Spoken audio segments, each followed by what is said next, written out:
CNN, of all sources, U.S. military ordering thousands more troops to the southern border. I believe the number is around 1,500. Donald Trump is certainly taking this seriously. And then we have this tweet from OSINT Defender. CNN is reporting that U.S. Transportation Command has been instructed by the Pentagon to prepare to use military assets, including C-130 and C-17 military transport aircraft for migrant repatriation flights. So Trump ain't screwing around. Wow. I love it. I love wow. this idea. And it's got to be done right. It's got to be done by the book. The last thing we want is when you get operations this large, there's a lot of room for error and abuse, and the margin of error on this one is going to be slim. You cannot be abusing women and children when we're deporting people who are here illegally. That is a nightmare scenario. And the left is going to be they're going to be looking for their immigrant George Floyd, their Jose Floyd moment, and you can't give it to them. But this is also going to be it's going to be very telling, because right now the polls show that a strong majority of Americans support mass deportation. 70%. 70%, which is that's huge. In America these days, if you can get 70% on anything, that's quite telling. So now we're going to get all of the misery porn from the media, and we're going to see all the sobbing migrants. We're already seeing some of that. They're going to ramp it up. So check the poll. Like a month from now, I want to see that poll again. If it's still at 70% around there in support, then the left is done on this issue. I mean, they're finished. There's one more thing that I want to say. I heard today, they're sending Marines to the border, and they're not sending them, as toothless. They're sending them in combat gear, and they have orders that if the cartels shoot at them, they're going to be ordered to return fire. And that honestly is a very good thing, in my opinion. I know this is making Angela a little scary. Look, Mexico's the biggest trading partner, or the United States is the biggest trading partner Mexico has. Mexico has every incentive to stop. They need to get their working with the cartels and start working with the United States to fix this problem. Mexico has been allowing immigrants to cross through their country for ages and ages, and they've been shoving people into the United States. The United States taking a firm stance and saying, you are not sending people into the United States anymore, and we're going to put teeth behind those words is a good thing.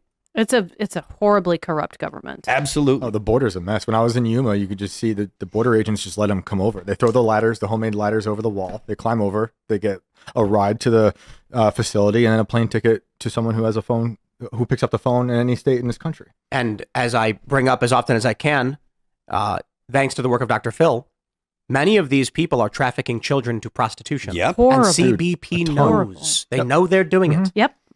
So I've gone as far as to say that the officers who have brought a child into this country, seen the phone number on their arm, called it, knowing it was sex trafficking, they should be prosecuted. Yep. I think so. Absolutely. I mean, this is like a real libertarian hotspot. Our party's platform is technically open borders. I think a lot of people are starting to come around, though, because this is insanity. You can't just say, well, it's, we just want to have free movement of people, do whatever you want. Okay, well, are we talking about literally like free movement of people, like we're picking them up and packaging them and selling them? Because that's slavery. We're not pro-slavery. Yeah.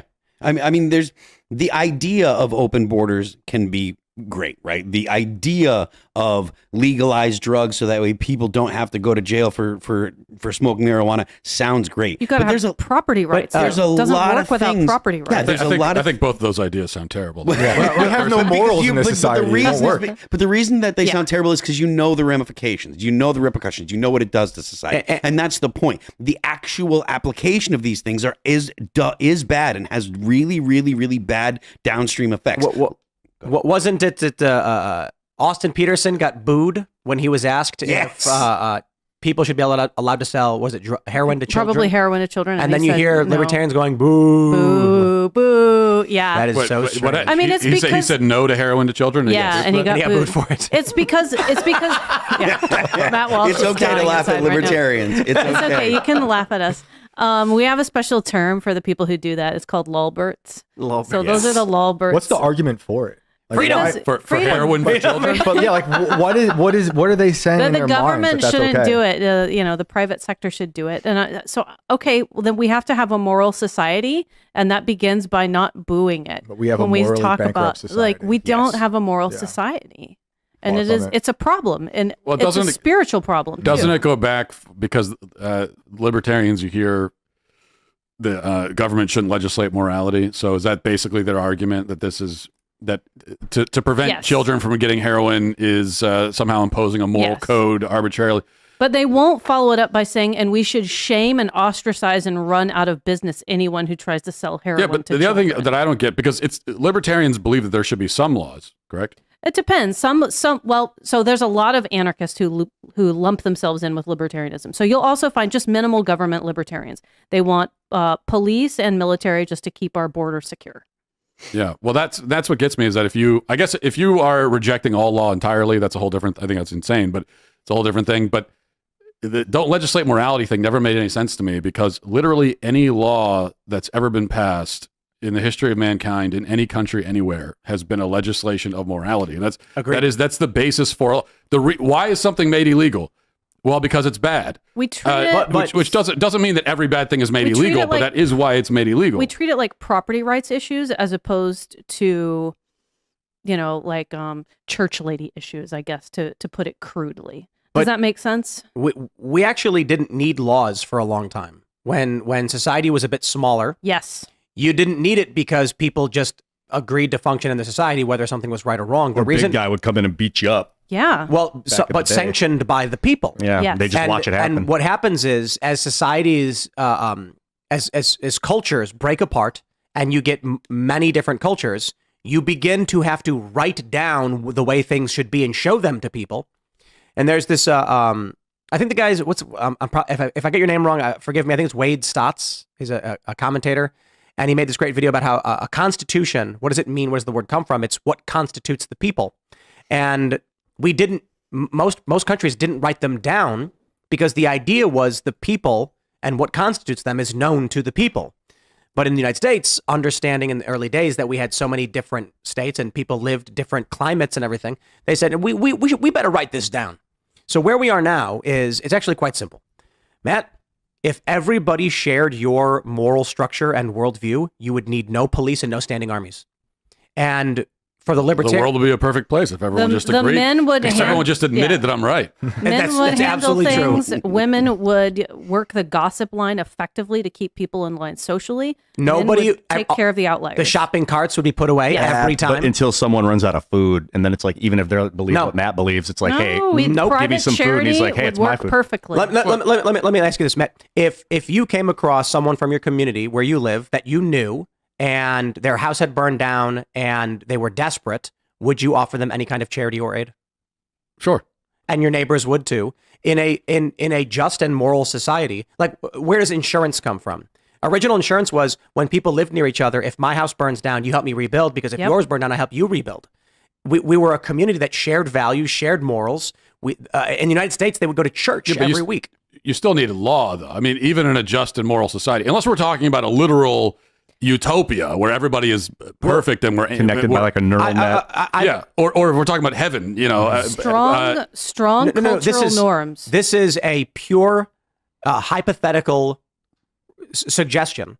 There's no way in reality that literally everyone on this planet would be like, I have the exact moral foundations Correct. Yeah. of Matt Walsh 100%. But I know, Matt, and I believe this is true for many people in the United States of all different backgrounds, but largely of Christians, that if they all shared the same moral values, there would be no need for police. Yeah. well, I would say even if they share the same moral values, there certainly is a need for police and laws, so sharing the value, I mean, you can share values, you can have certain values and violate those values and still do bad things. So someone can have great Christian values and truly believe in them, and then they could go commit murder. I mean, it can happen. But you never would. Right. I wouldn't. But just because someone does something bad or commits a crime, it doesn't mean it doesn't mean that they didn't have those values. It just means they violate those values because we're a flawed, fallen species. So Fair. If everyone shares the same values, you still need law. If we lived in some sort of utopia where everybody shares and actually follows a perfect moral system, then in that case, That's sure. But that's what I mean. It's a hypothetical that doesn't exist. I don't and so think we, of it we, as we write things down utopia. because it doesn't exist. Yeah, I mean, I don't think of it as utopia. I'm not ever trying to achieve utopia or anything realistic. I think what I'm trying to do, especially right now, since I've been sort of thrust into this real world politicking, is what is the bare minimum? And can we shave off all of this crap that we've been talking about, where the justice system has been weaponized and abused and it's grown into just this monster? Like, what is the bare minimum that we can function at? And what is preventing us from functioning at that bare minimum? Is it hordes of people from another culture who are here trying to take advantage, and people are trying to take advantage of them as they come in? Like, is it Marxism in academia? Like, what is preventing us from being our very best? I think it's a lack of communication about morality, because you can have people try and compensate for a lack of good with more law. And that's a big problem. So you want to shave down the laws to minimum, but also enhance the good. And that's a conversation, because it's a group. The group has to agree on that. Let me. I guess whittle that down in another way. You're right.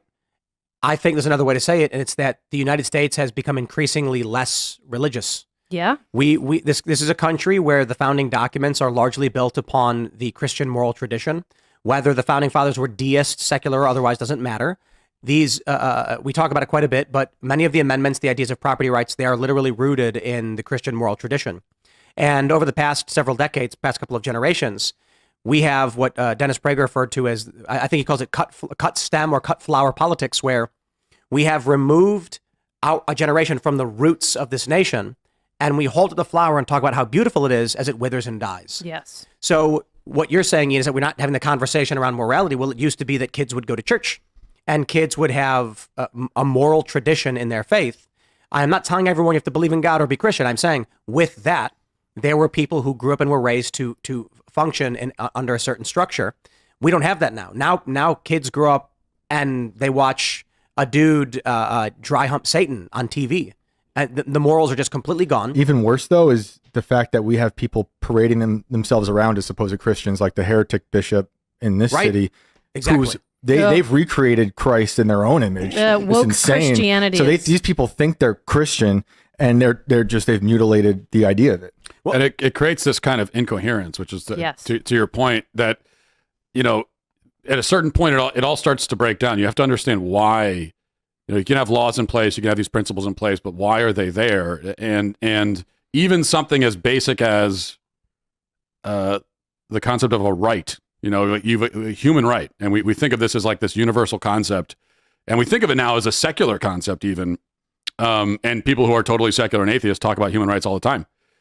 But all you have to do is just go follow the thread of a human right. Just follow it for a few steps, and you get to a point where, well, wait a second, what does that mean? Where does that come from? Yeah. A human right in and of itself is a religious concept, Spark of divinity. right? And if there is no God, I mean, our notion of human rights in this country is built on the idea that there's a creator God, and because we were created by God, we have this inherent human dignity, and from there springs our human rights. Well, if there's no God, then what do you mean right? Like, what are you talking about? I have a right. What do you mean you have a right to it? Then a right is nothing but a totally arbitrary thing that was written on a piece of paper. And then the people, what that means is that you could just take it off the piece of paper, and it doesn't make any sense for you to say, well, wait a minute, you took away my rights. And this is why the liberals argue as though the Constitution granted us rights. Yes. As opposed to the reality in which we are endowed by our Creator. The Constitution recognized our their rights. rights are Yes. connected to false gods, and they have no moral center. A lot of why people have rejected religion, in my opinion, is because they're rejecting authority and being told by a preacher or a priest, this is the way it is, because you've seen corruption within churches from time to time. But the thing is, there's always going to be an author in your life. There's always going to be an external authority, and that becomes the television if you're not careful. When you talk to a lot of atheists and agnostic people, they tend to sound like teenagers that are mad at their dad. That Yes. when it boils down to it, and I'm a guy that's generally pretty agnostic, and I still see the impact that religion has. I see the necessity for it. I see, I acknowledge the fact that there's been no human civilization in all of human history that didn't have religion. It's likely that even pre-humans like Neanderthals and other human species had religion as well. So the idea that religion is something that we can just throw away is a ridiculous proposition. And when you listen to people that want to be modern atheists or whatever, they always sound like, I don't need a sky daddy. It's like, well, now you just sound like a kid that's mad at his dad because he took away his Nintendo. But they want the government to be their sky daddy. Instead of that's the thing. That it always replaces it. Yeah. Instead of tower to heaven, Tower of Babel, it feels like it's the inverse, like bureaucratic ladder to hell. Thanks for checking out this clip from Timcast IRL. Make sure to watch the show live Monday through Friday at 8 p.m. Subscribe to this channel, and we will see you all there.